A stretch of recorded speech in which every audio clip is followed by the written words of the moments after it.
Hello, this is Jeremy and Sarah from the Caregiver Chronicles podcast. We're here to tell you about Anchor, the easiest way to make a podcast. It's free. Their creation tools allow you to record and edit your podcast right from your phone or computer. Anchor will distribute the podcast for you so it can be heard on Spotify, Apple Podcasts, Stitcher, pretty much any podcasting platform. You can make money from your podcast with no minimum listenership. It's everything you need to make a podcast in one place. So if you're looking to make a podcast, download the free Anchor app or go to anchor.fm to get started.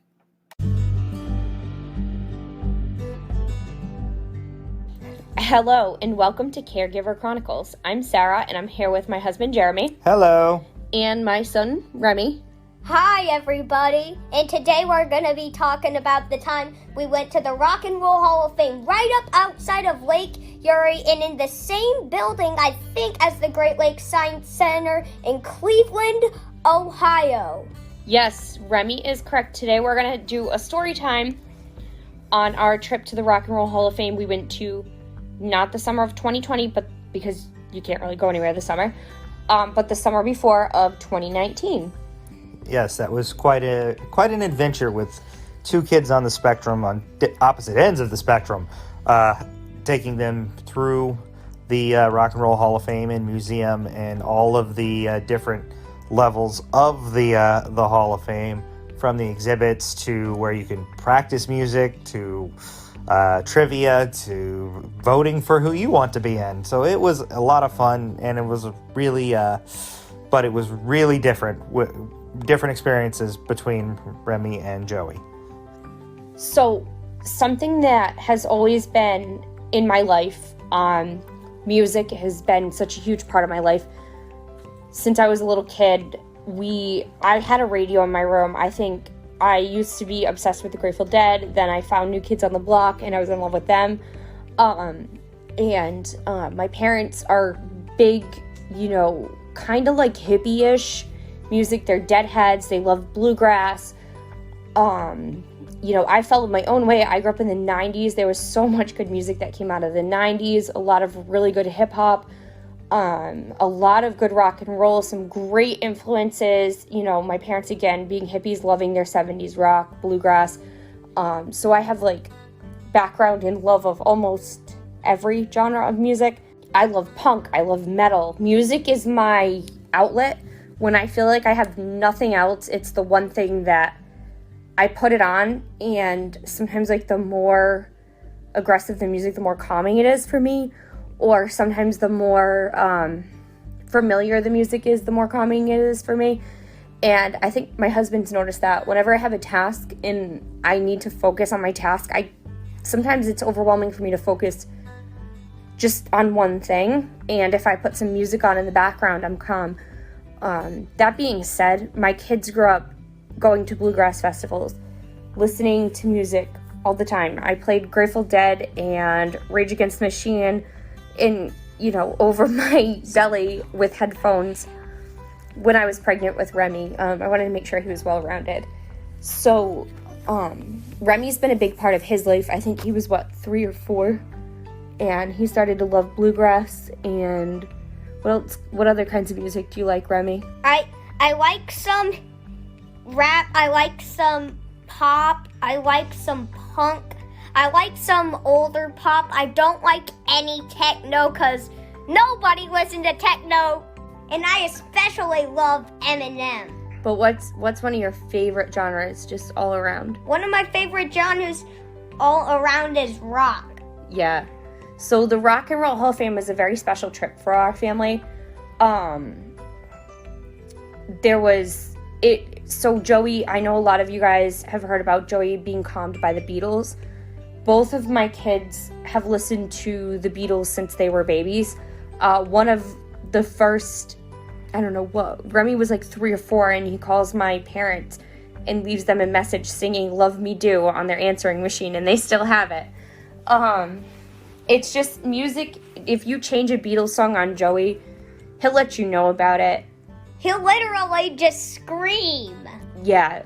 So music is a big deal in our house. So we went to the Rock and Roll Hall of Fame, and our expectations. That was the thing. That was the tricky part, because we had two kids on opposite ends of the spectrum, and none of us had ever been there before, and we know that there's going to be a lot of noise. We know that there's going to be a lot of people. We know that lighting is going to change from room to room, all kinds of sensory things and things that are going to trigger meltdowns. Yes, I was planning. I was completely ready for Joey to have a meltdown and me to have to rush him out of certain places. That did happen. We found the Beatles / Rolling Stones exhibit, and when the Beatles just started talking, he got excited. He calmed down. There were other places within the Hall of Fame that had other types of music that doesn't work as well as the Beatles, but still he likes them, and he's happy when he hears them. Some, different different subgenres of rock, and some others that have been, some country or bluegrass or folk or something else that has either inspired later rock artists or been inspired by previous rock artists who've also been inducted into the Hall of Fame. Yeah, and actually with the Beatles exhibit, Joey was, having meltdowns a little bit on and off throughout the whole time and stimming a lot. We knew it was going to be a lot for him, but we wanted to expose him to this because I believe that the more we do with him, the more he'll be able to do later. But as soon as we got to that Beatles exhibit and he heard Paul McCartney's voice, he stopped what he was doing, sat down on a bench, and just sat there. And even though Paul McCartney wasn't singing, he was just talking in the video, Joey knew the voice. So it's a pyramid-shaped building with kind of a large cylinder part on the side.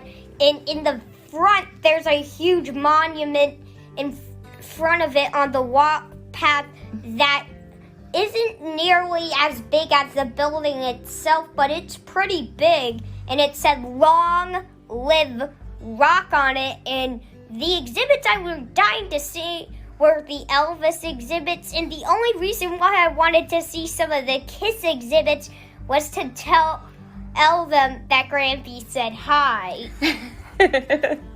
Yes. Sarah's dad, not a fan of Kiss, but Remy loves Kiss. Sarah's mom introduced him to Kiss, and so he wanted to make sure that the exhibit of Kiss knew that Grampy was there. Grampy, Grampy said hi, even if Grampy doesn't like Kiss. I was actually talking about it before we went to the Rock and Roll Hall of Fame on my mom's birthday back just right before we had our trip. Yes. It was right after my birthday that we went. It was really fun to do this, to go. There was a lot of things that happened that day. And it was just a really fun day. We spent 2 days in Cleveland, right?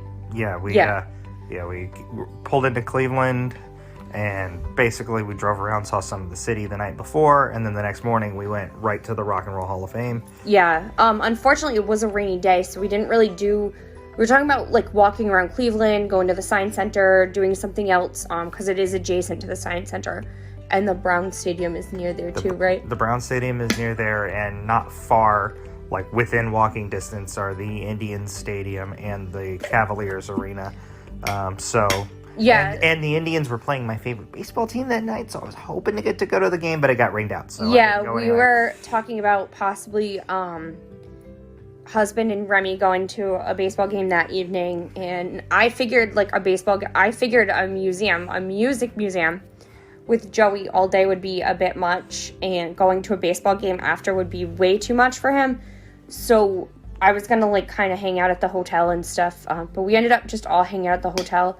And went in the pool at the hotel. Yep, we did. We went in the pool. We stayed at the Sonesta Executive Suites Hotel, where I got my own room with a TV, and my bed was right next to Joey's bed. But my room had a TV, and after Joey fell asleep, I turned on Sci-Fi to watch Harry Potter and the Deathly Hallows Part 1, and after that ended, it was Harry Potter and the Deathly Hallows Part 2.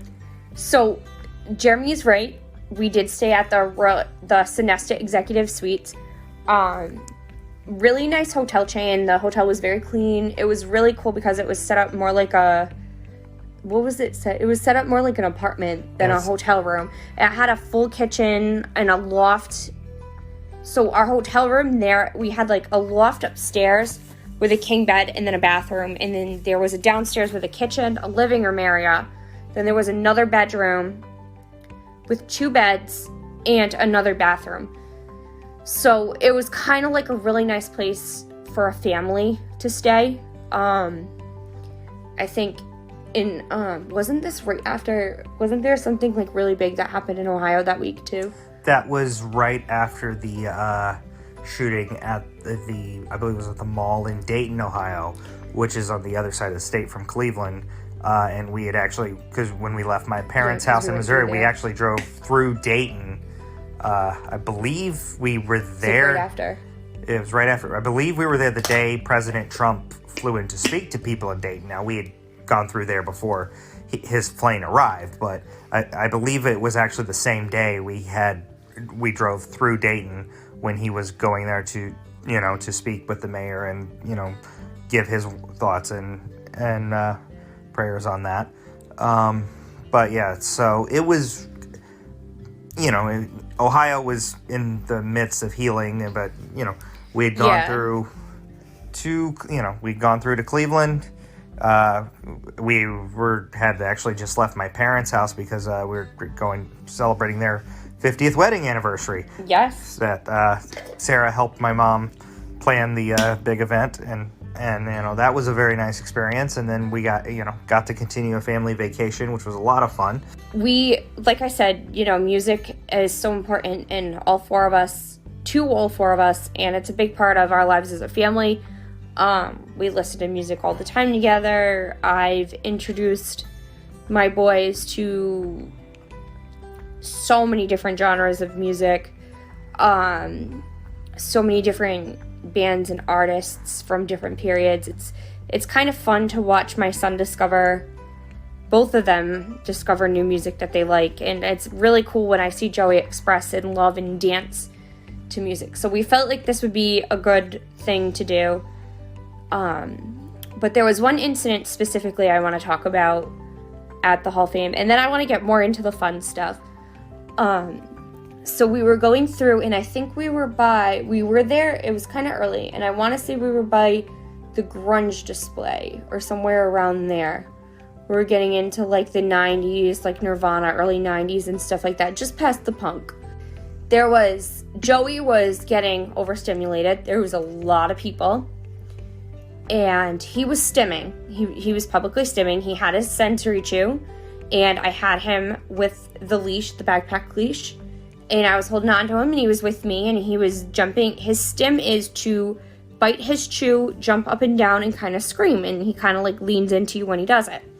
So he was doing this, and a lady gave me the look like I was raising the child of Satan. And we all know that Joey is the sweetest, happiest, cutest little loved boy maybe ever. Maybe not ever, because I know all children are loved, but he's a very happy, sweet little boy. He's got the cutest, sweetest smile. And I looked at that woman, and I couldn't say anything. I wanted so hard to say something, but the words that I would have said would not have been even nice, and there was no reason for it. Because logically I knew that this woman probably was never exposed to, a child who stims. She probably doesn't have that experience. She probably has never met anybody with autism who stims, and she gave me the dirtiest look. I had to shoot one right back at her. I did not use my words, and maybe I could be a better person and not give the look back. Maybe I should learn to use my words to educate. And to advocate, and I didn't. And I think back to that moment. That's the one moment from the Rock and Roll Hall of Fame that stuck in my head so vividly, because it hurt. It was somebody looking at me like, what's wrong with you? What's wrong with your kid? It's something that I think every single autism parent is going to experience at least once in their life when they're out in public. Somebody's going to have no idea what's going on. They're going to just look at you, and you're just not going to be wanting it and, not having it that day. And part of me feels like it would have been better if I would have said, oh, he has autism and he's overwhelmed by all the things here, and, we're going to move him to a quieter place in a moment. And part of me feels like maybe it's better that I just didn't say anything. And I just, I don't really know what the right thing to do in that situation was, and I can't tell you what to do in that situation because I don't know. But I really wish that there was a way, or I don't know how to put this, like a place, like more places had like a quiet space or a sensory place, where somebody who's just overwhelmed can just go in for a little bit till they calm down.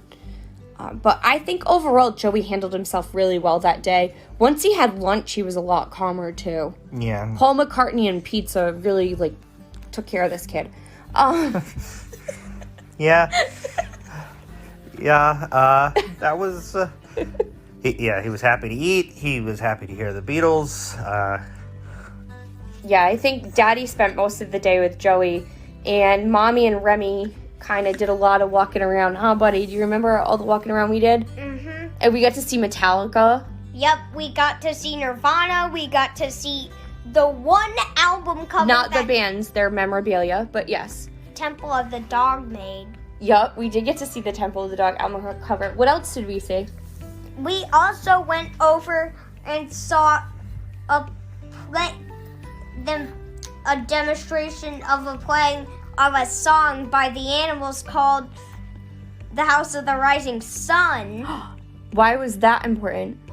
It was basically kind of trying to show you how rhythms of the song might go, and how Yes. it's up to the drummer to try to keep the band steady sometimes. Yes. There was a section where they let you kind of interact and play music, and it was cool to watch these people who actually play instruments, because as much as I love music, I do not play any instruments. I wish I did. I tried the guitar, nailed Smoke on the Water, but that was it. That was about the best I could do. And only that first little riff. Yeah. So I'm not a musician.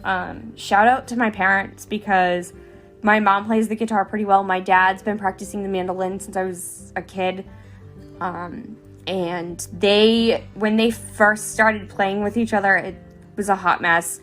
They've gotten better, and they're playing better together now. But again, that's the kind of thing that takes time and practice. It's time that I just don't feel like I have yet. But I'm super proud of anybody who plays an instrument. I would love to get Remy to play an instrument. Yep. Which I'm kind of practicing guitar, and every time I'm at Memes, I do a little bit of the bongos. Yeah. And sometimes go on the microphone on my great-grandmother's side of the house. Yep. And, I've always had instruments around. Actually, at the Hall of Fame, we made sure to pick up a tambourine for the boys. Yep. And a harmonica. And Daddy's knowledge of football came in handy. And right on the other town over was the Football Hall of Fame in Canton. I think 2 towns over? It's about an hour drive from Cleveland to Canton. I don't know how many towns that is, because I don't exactly know the geography of Ohio. And Daddy won 2 footballs, one for him and one for me. Yes. One for Joey and one for you. We were there, and they did a football trivia. They did or sports and music trivia. It was a football and music trivia. And you had to guess the musical acts to certain things, and they were tied in different ways to football. Some of them were, from Super Bowl halftime performances. Some of them were, there was an example of Aerosmith singing the national anthem at a Patriots game, which, since they're originally from New Hampshire, got famous in Boston. Makes sense that they would be tied there. With Jeremy's wife being a Patriots fan, living in New England all of her life, and his son being a Patriots fan, he better have known that. Well, they asked 20 questions. I knew all 20. I got 16 of them right. from raising my hand. The other 4 is just somebody raised their hands faster. So there's that. But to be fair, it was the questions were asked with a silhouette shown on a screen, and certain ones I was able to guess by the silhouette of the artist because I had no clue what they were saying.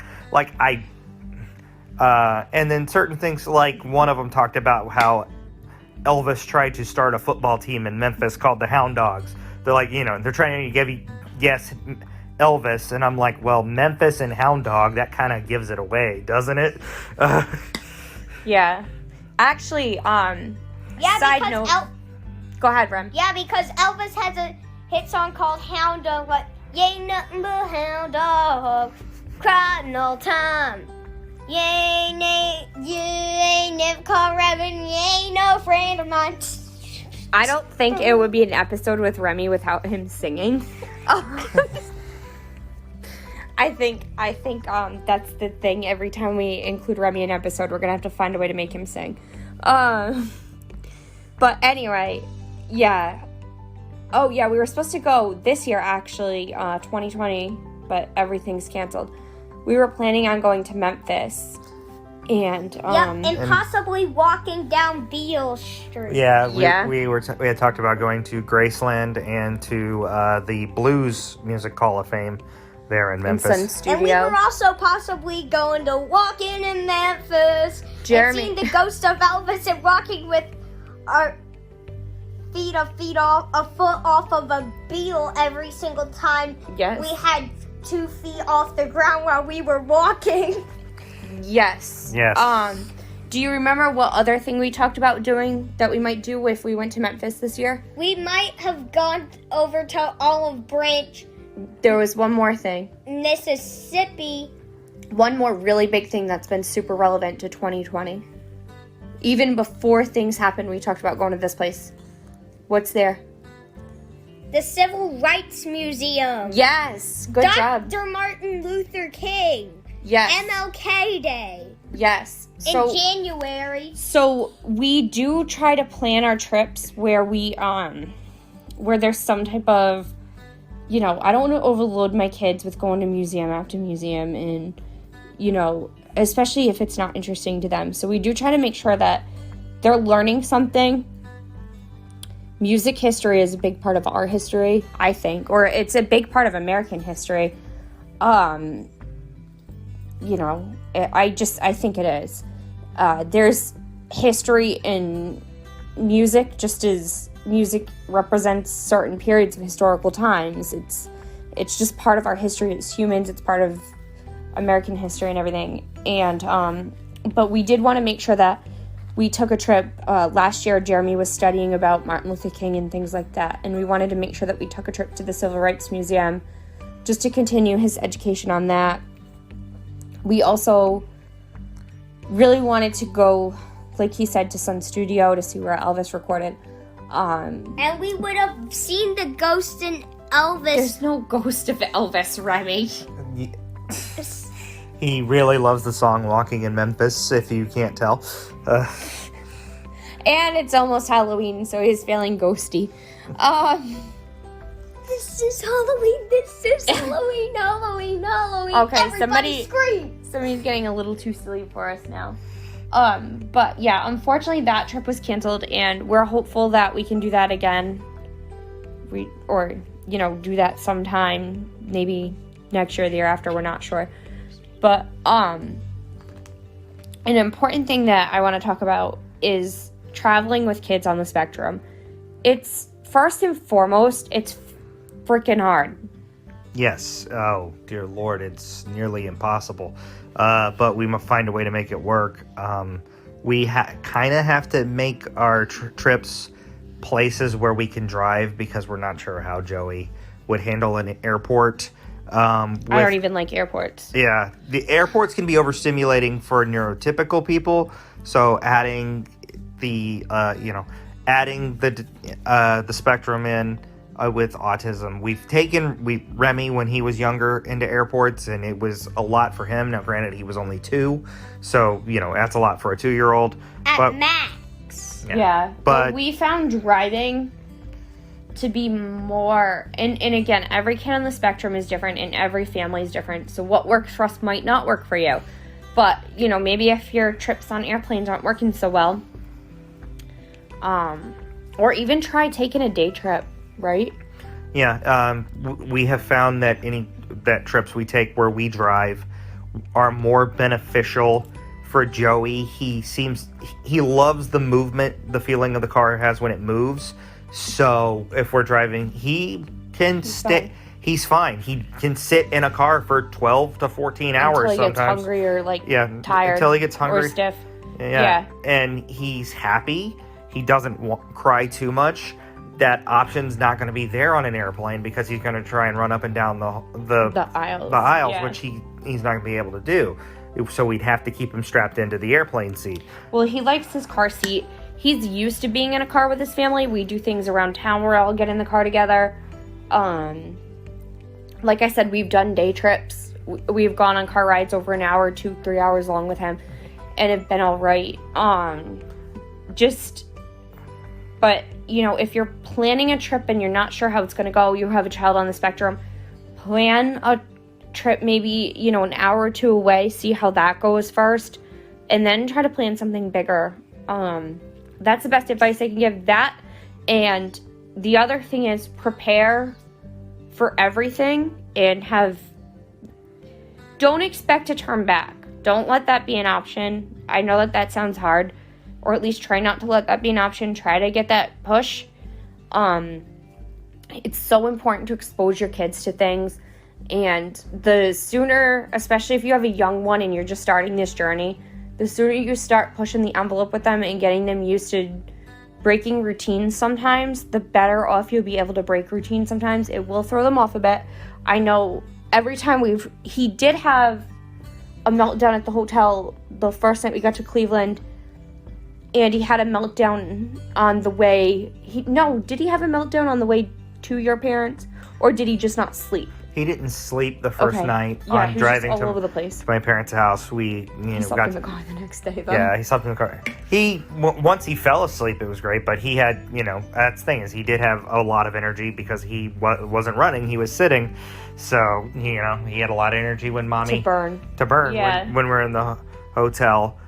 He had on that trip, he had 2 major meltdowns. One was at one night with my parents and my siblings and nieces and nephews and all that and all them, because we were late to get to dinner and he was hungry, and then he was the last one they ended up bringing the food out for. So by that point he was overstimulated and he was hungry. We had to grab our food to go and take it back to the house we were staying at.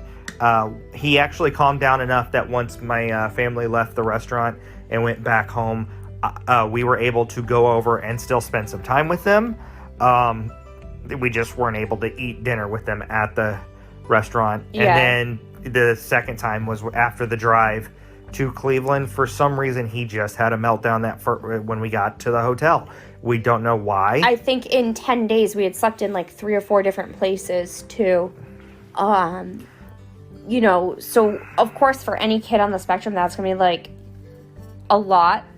And again, the best travel tip I can give you is to be a little bit prepared, to be prepared for everything to happen.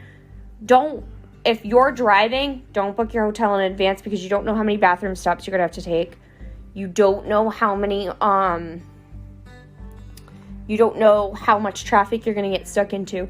And the time that we booked our hotel in advance, we didn't even make it there the first night. We had to pick a different hotel because he lost it. Yeah, so we've had to... You have to adjust, so you might as well... You may have a rough outline of a plan for your trip, but you're not going to be sticking to that. You might even have to plan on having an extra day on the road. If you're planning an 18-hour drive and you're planning on only stopping X amount of time, you can't do that. You shouldn't do that with kids anyways. Please, don't make them have to hold it in for 6 rest stops just because they're not at the planned one. You have to be flexible too. You have to kind of all work together. Snacks is a good thing. I highly recommend having their favorite snacks in the car. Also, I know that a lot of doctors will say, giving your kid an iPad and having them watch TV at a young age is terrible for their brain. Well, if you're in a car for 18 hours and your child's nonverbal, there's not a lot that they can do. Let them watch their favorite TV show if it keeps them calm. And there was one time where we played license plate bingo and road trip bingo. Yes, the rest of us did that to keep ourselves entertained. We also, again, listen to music the whole 18 hours there in the car, the whole 18 hours back. My bad singing was enough to entertain Remy, and Remy's singing was enough to make me and Daddy laugh a couple times. It kept me awake. Yes, my bad singing kept you awake. To be fair, several of our trips, I've worked a full 8 hours, and then we've hopped into the car and driven. Until we couldn't anymore. And I was still very impressed. And a lot of times, he's driven almost the entire way. But, yeah, I think the highlight of the whole thing is the memories. And just I don't know, just being together and, doing something cool and different and seeing things different. We try to make sure that every time we go on a trip, we go a different way. We take a different path. We take a different road. Yeah, that's kind of scary, especially when you have kids on the spectrum. But at the same time, it's kind of cool because you're seeing things you've never seen. You're doing things you haven't done. You're eating. We even try to eat at restaurants we've never eaten at or heard of or that aren't local to our area. We try to make sure that we make a point to do that too. Just, I don't know, maybe we're adventurous. I never really thought of that. Or at least I never really thought of myself that way. But, I just try to make sure that I'm exposing my kids to as much things as possible as often as I possibly can. This year it's difficult to do that. I hope that this year is just the exception and not the rule. But, I think, getting people out within their comfort zone, getting exposure, especially for kids on the spectrum, because that moment when that woman looked at me like, what is wrong with you and your child? The more we take our kids places, the more we do with them, the less we're going to have that look. Yeah, we need to, says getting Joey out, it might be a little rough on him at times, but it's what he needs to where he'll be able to get out more as he gets older. Absolutely. And there was one year where we went all the way through New York and didn't touch New Jersey. And then the next year, we just went a tad bit in New York and drove right through New Jersey. Yep. Literally, we went into New Jersey and barely went into New York at all. Yes. We try to switch it up. We try to see different parts of different states, and we try to hit a different state if we can make it happen. We do. And there was one year where we hit Kentucky and West Virginia. Yes, and Maryland. Yes, we'll tell our Kentucky story another time. I think that would be its own episode. That was Joey threw up at the KFC. Yeah, Kentucky, we got quite a Kentucky story. And, well, that'll wrap up our story time here. Thank you for listening. Thank you again for tuning in every week, and we want to give a shout out to, I just started listening to his podcast, actually, The Spectrum Dad. You can find him on Instagram, and his podcast is on Anchor too. He's got a really unique story, really cool guy. We are enjoying listening to him. Jeremy and I started listening a week or two ago? I started listening to him on Monday. You told me I was about listening it to him a little before that. So. Yeah, so we wish him the best of luck. His podcast is pretty new, and I've enjoyed listening to him. So shout out to him. Follow him. All right, and we're going to wrap this up. So, Remy, where can they find us on social media? So you can find us on Twitter at CaregiverChron1, Instagram Caregiver Chronicles 2, and Facebook at Caregiver Chronicles. We're on Anchor, Google, Apple Podcasts, Pocket Casts, Spotify, and many others. And We've many, lost many count, buddy. others. We've lost count. We're on Overcast. We're like on so many different podcast platforms. And with helping me sleep, I want to give a shout out to the podcast of reading Harry Potter with a 4.5-year-old. I used to go to sleep with that every night during the pandemic before basketball and hockey and baseball and NASCAR were back. All right. Thank you, buddy. Also, one last thing. If you have any questions or about any episode, any comments, concerns, you can also reach us. We have a new email account called caregiverchroniclespod@gmail.com. Again, caregiverchroniclespod@gmail.com. And I have it as a way for anybody who listens who's not on social media that might want to reach out to us, because we'd love to hear your stories, and we'd love to connect with you, and just feedback, questions. I know people have had questions on the dementia episode, which we will get to a little bit more on that later also. We hope you have a great week. Bye. Bye-bye, everybody.